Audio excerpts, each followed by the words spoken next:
Hello everyone. This video explains database systems and its concepts. The learning outcomes of this video are: you are able to differentiate between data and information, you have basic knowledge about database concepts and its components. Etymology means this word data has been derived from singular Latin verb datum, which means something given. Its early uses dates back to 1600, and over time data has become the plural of datum. While information comes from French and Middle English origins, which means the act of informing. It is used in regard to education, instruction, or other knowledge communication, and it dates back to 1300 years. Data is raw and unorganized facts that need to be processed. It must be formatted for storage, processing, and presentation. And when this data is processed, organized, structured, or presented in a given context so as to make it useful, it is called information. For example, roll number, name, and test score of student, if written separately, they are raw data. But when they are written together in the form of a record, and then it becomes information. And from similar type of records, we can get the average score of a class, which is called information. Similarly, if you are writing list of dates, then that is data. But if from those dates, you are able to conclude the holidays, then it is information. If one person is storing the history of temperature reading all over the country for the past 100 years, then it is data. But if temperature data is analyzed to find that global temperature is rising or getting down, then it is information. Similarly, you can see the number of visitors to a website by country, from a particular country, so then it is data. But if you get the information that the traffic from South India is increasing while from the East it is decreasing, then it is information. From here, you can get data, may be audio, images, video, text, or numbers. And when we process this data, it may be manual processing or computerized processing. Then it becomes information. So processed form of data is called information. And this information helps in making informed decisions. And from this information, we also get knowledge. Knowledge is combination of information plus experience. Suppose I store data about a student, I process it, and I keep one database of students in my storage. And from that, I get that particular student is getting 90% marks in all semesters. Then with experience, I can say that this person is going to be the topper of class. With the information and experience, whatever we get, that is called knowledge. So the basic hierarchy of database component is, at the top level, database is collection of related tables. Table is collection of similar records or entities. Record is collection of fields, which is also called table row or tuple. It represents an entity. Means suppose you are storing college data, then it has number of tables. In a table, you store data of students. In another table, you store data of teachers. And in student table, you have records of students, and in teacher table, you have record of teachers. One row in each table or any row in each table is called table row or tuple. It represents an entity. Suppose you are talking about 101 roll number, name and score. Then you are talking about a student who is having roll number 101. Field is collection of characters. 101 roll number is made up of 3 digits. They represent an attribute. Now 101 is roll number, that is attribute of a student. And field is made up of characters. Single alphabet, number or other symbols are known as characters. In 101 you have 3 digits. So at the top of the hierarchy, database comes, which is very large. At the lower level of the hierarchy, character comes, which is smallest unit of data. Database is a bunch of tables and they form a database. Here I consider another example: customer table, product table and order table. In product table, data about the products is stored. In customer table, customer information or client information is stored. In order table, the information about order number, product, and which customer needed it is stored.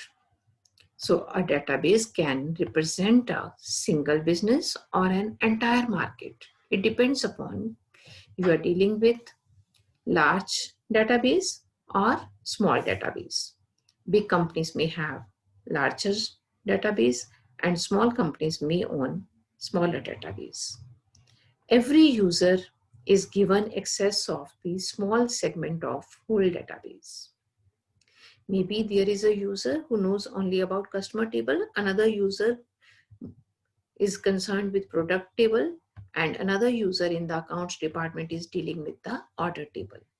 There might be some overlapping information, like in customer table, we may have the information about product number, and in order table, we may have information about the product number as well as the customer number to whom it is to be sent. Then different users' view of data may overlap. The clerk using this data may have some information about product. The clerk dealing with order table may have some information about products. So different users' view of data may overlap. Every user have different view of same data.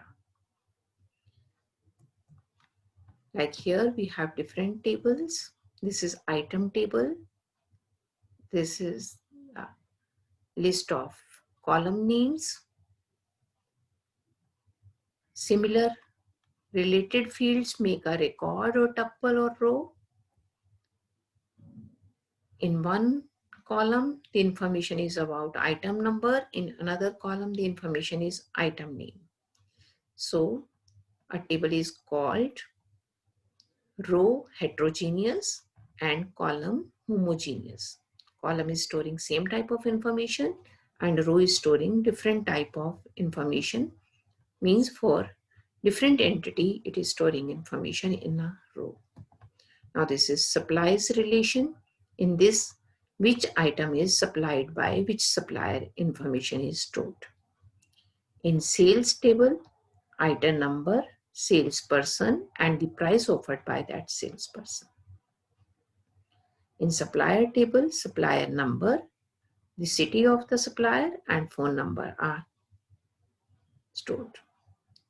This is the complete one database, but in this table, there are number of, in complete database, there are number of tables. So a database system is a computerized record keeping system. Its purpose is to store data or information, and it allows to update and retrieve it on demand. One thing one has to remember about data and information, whatever is information for one person, that may be data for another person. So Database is collection of logically interrelated data. And for managing the data kept in the storage, database management system is required. Database management is required, and it deals with the creation and maintenance of a collection of organized data. From this diagram, we can see the 4 components. Data is lying on the hard disk. This is the symbol used for hard disk.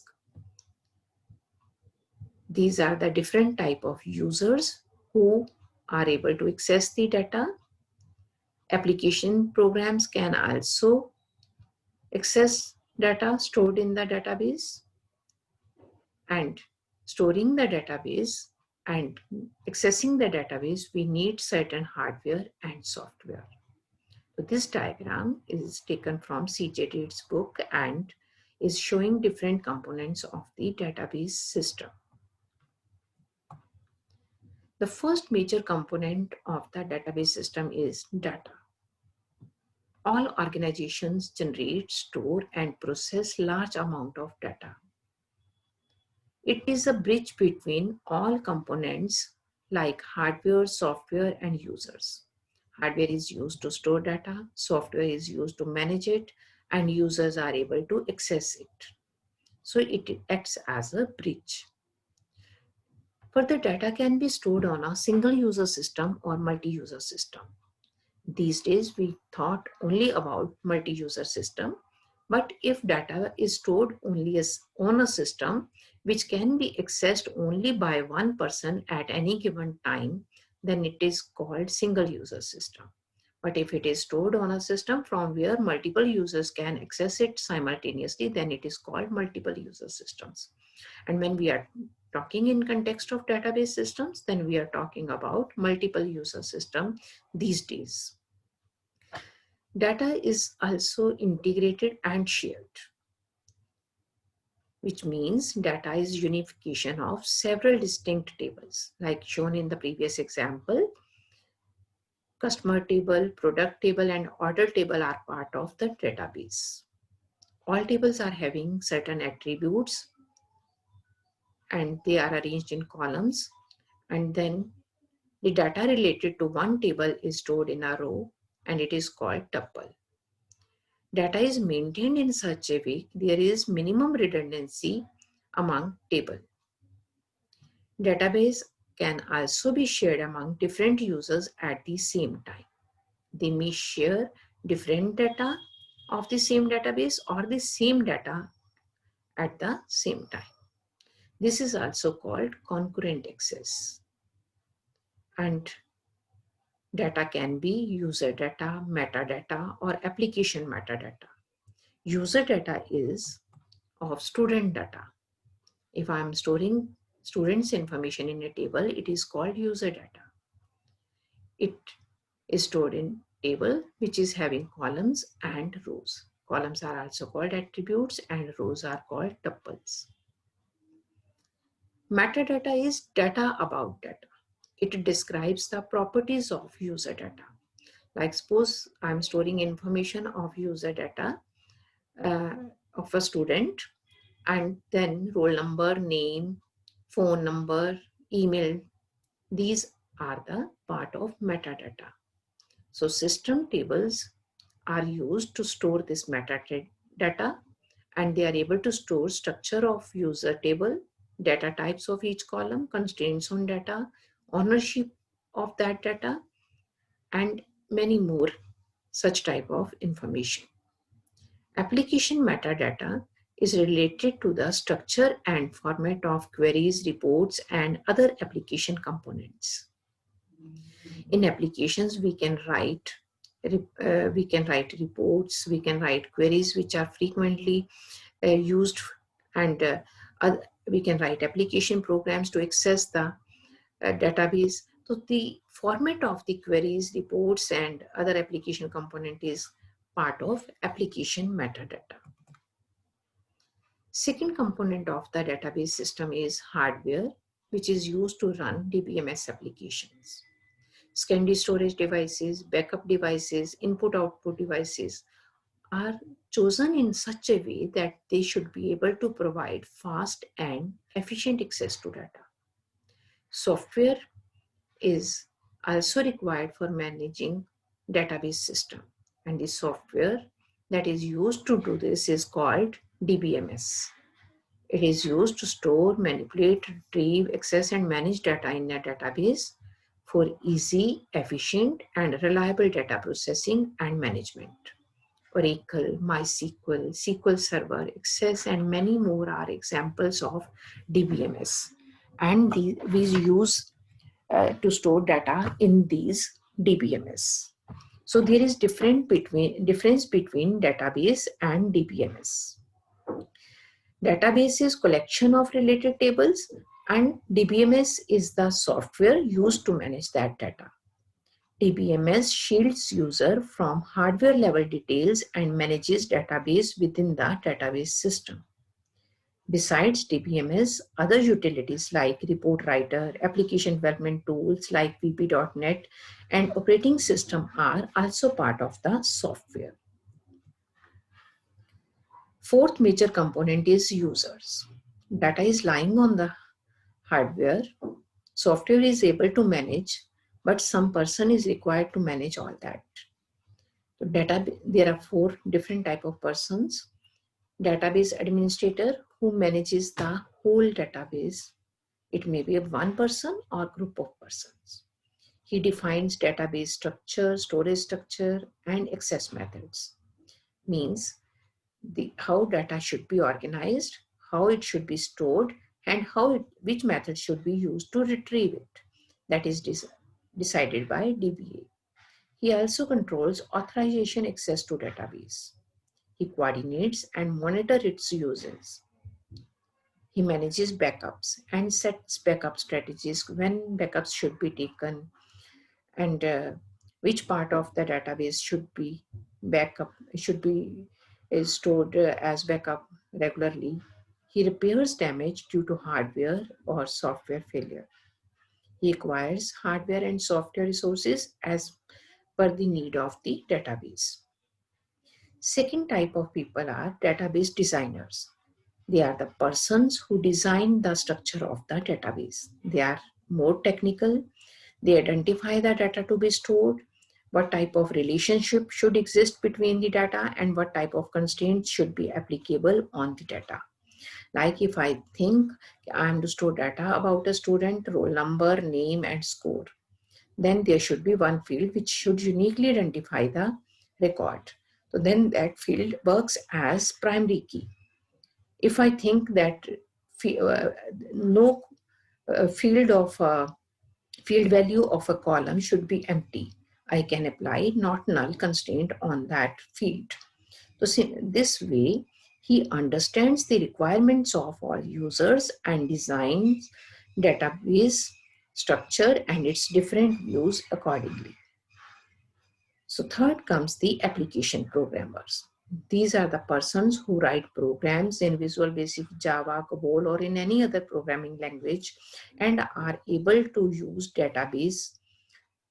When we write programs in an application programming language, then that language is called front end. And the database used at the back end is called back end application. Fourth type of users are the end users. They are not concerned about how database is managed, how database is designed, which application programs are using it. He is only concerned about how to use the database for managing an organization's day-to-day operations. They can be further classified on the basis of the way they use system. Casual end users are trained users. They know how to write queries on a database. They can access and update database by using different queries. But naive end users, they don't know anything about the database. They simply know how to use the graphical user interface, and how this graphical user interface is using application program or database at the backend, they are not concerned about. Like reservation clerk at the airlines or railway reservation system or at the hotel receptions. They know only about how to use the system, but how data is going into the system and how it is coming out, that is not their concern. Then third type of end users are standalone or online end users.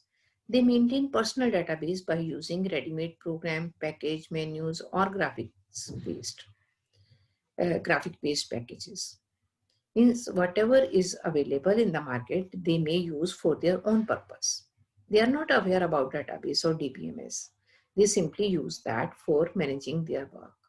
And like users of a text package, so they are storing their information, salary information in that, and they are able to calculate the tax.